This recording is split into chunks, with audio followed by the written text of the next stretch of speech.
Lately, I've been talking to a lot of business owners who still don't have email newsletters. And I've wondered why. And they've told me they don't like to write, it's too time consuming.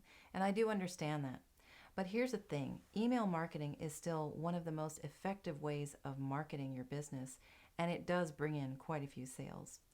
Hi, I'm Mari Pfeiffer, writer and website designer, and I help coaches and consultants attract the people they most want to do business with and convert them into loyal customers. So in this video, I'm going to give you some suggestions on what to put in your email newsletter, how often to send it out, and some other tips that have helped me and my clients along the way. So before I get into what you need to use, what kind of content you might want to write and include in your newsletter, your regular newsletter, and how often to send it out and other things, I think it's really important to understand why your mailing list is so important in the first place. And the first reason I can think of is relationships. It's all about building relationships because strong businesses are based on strong relationships. You know, when someone comes to your website for the first time, they're not ready to buy. They aren't. And even if they are ready to buy something or to hire someone, they probably won't do it on the first visit. They'll do it after a few. And some take a lot longer. They want to get onto your list. They want to get to know you. And so in getting them on your list, you're basically building your likability and trust factors. And you're also, of course, exposing people to your vast experience in your field. So those are things really to think about, what people are looking for in someone like you or a business like yours. And in sending out your regular newsletter, what you're also doing is staying on top of mind with people. You're staying in front of them. You're staying on their radars. And that's very important because as good as you are at what you do, if people don't know you exist or they don't know much about you or they don't see you often, they just go to the other person in your field. And you don't want that to happen. And over time, you're also growing your customer base because as people get to know you through your newsletters, through your emails, they're starting to build that likability and trust with you, right? They're liking you, they're trusting you, they want to stay in touch with you, and eventually they will buy from you. That's how an email list really works. Another reason that you'll want to have a mailing list is that you get leads through it. All right, and the way that you do that, this is what I recommend, is that you create what's called a lead magnet, a lead generator. And that's something that you give away to people for free. It demonstrates your expertise. It shows that you're very good at solving problems that your prospects have. And so you can give away something like a checklist, a video, a free consultation, limited access to a course that you might have just created, maybe giving away the first module or a few lessons, a report. You can create a challenge and a private Facebook group and start building community that way. There are a lot of ways of doing this. The picture that you're seeing on screen is the checklist that I give away as my lead generator. It's called the 8 biggest website mistakes that even the best coaches and consultants make.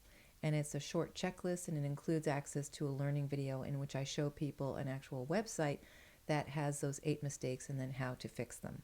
So that works pretty well for me, and that's just an idea that you might want to, do for your own business. Now, the third reason, I think, there are many more, of course, but the third really big reason is that in sending people regular emails, you're really growing your fan base because over time, as people get to know you and like you and trust you, you're really building a base of raving fans. And these are people who will buy from you regularly. Every time you announce a new service or a new product or a special offer, you will get some sales through that. You'll also get a group of referrals. So there might be people who subscribe to your list, but they won't buy from you, or they won't buy from you every time. But because they like and trust you, they will forward your email or they'll mention you to someone else who needs what you're offering, and you'll get sales that way. So it's very worth it.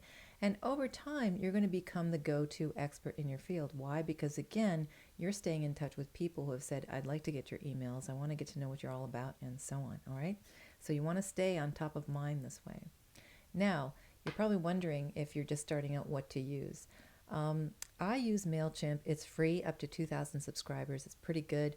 And a few of my clients use that as well. There's Constant Contact, Mad Mimi, Sendy. These are all terrific services. ConvertKit and a few others are much more sophisticated and full-featured and robust.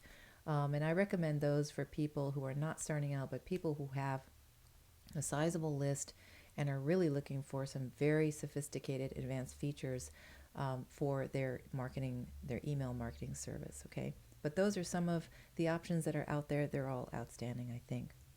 Now, what do you put on your website to get people to sign up for you? You need to put some kind of opt-in in your website. And here are just a few examples. I found them through Lead Pages. Discover the 3 secrets of how I grew my Instagram 100K in 1 year. It's a pretty exciting title. It tells you a little bit about that. And she asks just for a first name and email. And then you click on that and start the sign up process.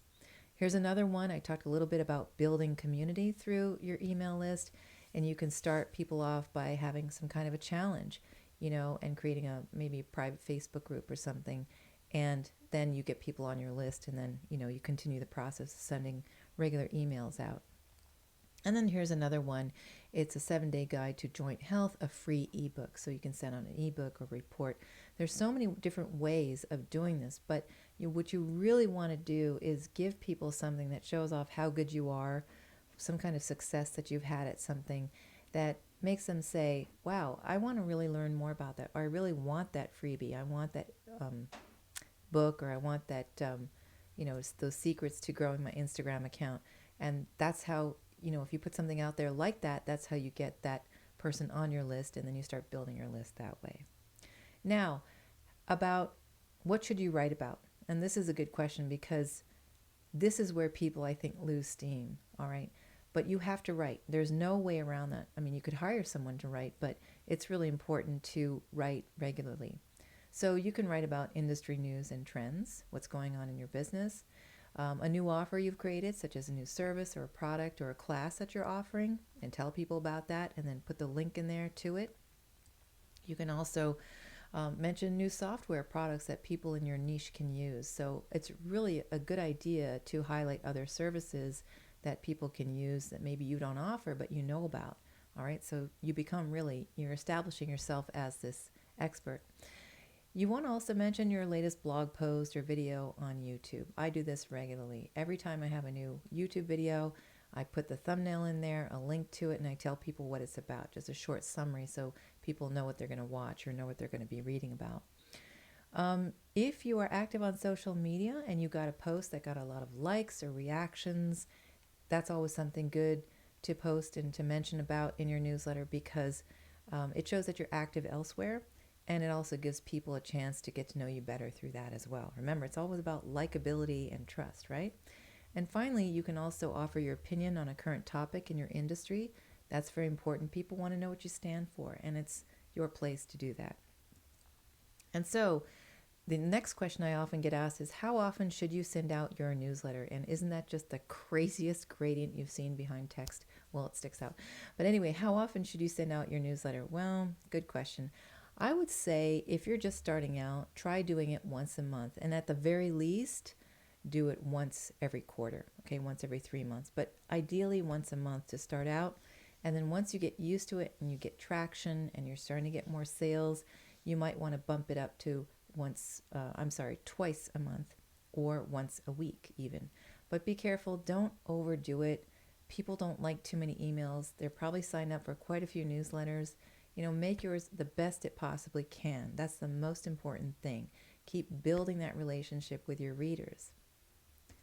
All right, so finally, the most important thing to think about or to understand about list building is that it takes time. You can't just start pumping out a newsletter, get subscribers, and start getting lots of sales. It takes time. So be compassionate with yourself, be patient with yourself, keep putting it out there, keep telling people to sign up for it. And over time, you will see results, because also, as I mentioned before, when you have a new service or a new product, those are the people you go to first to sell it, and they will buy from you because they know you. All right? Okay, well, thanks for watching. I hope that this video has been helpful to you. If you like it, please give it a thumbs up, and don't forget to subscribe to my channel and turn on the notifications bell so that you know when my newest video has been uploaded. And hey, if you need some help on your newsletter or your website, let me know. Please contact me. Just send me an email and say, hey, Mari, I'd love to talk to you about my web project or my newsletter. I'm here to help you get to the next level, whatever that may be. So thanks again for watching. I appreciate it, and I will talk to you soon again in my next video.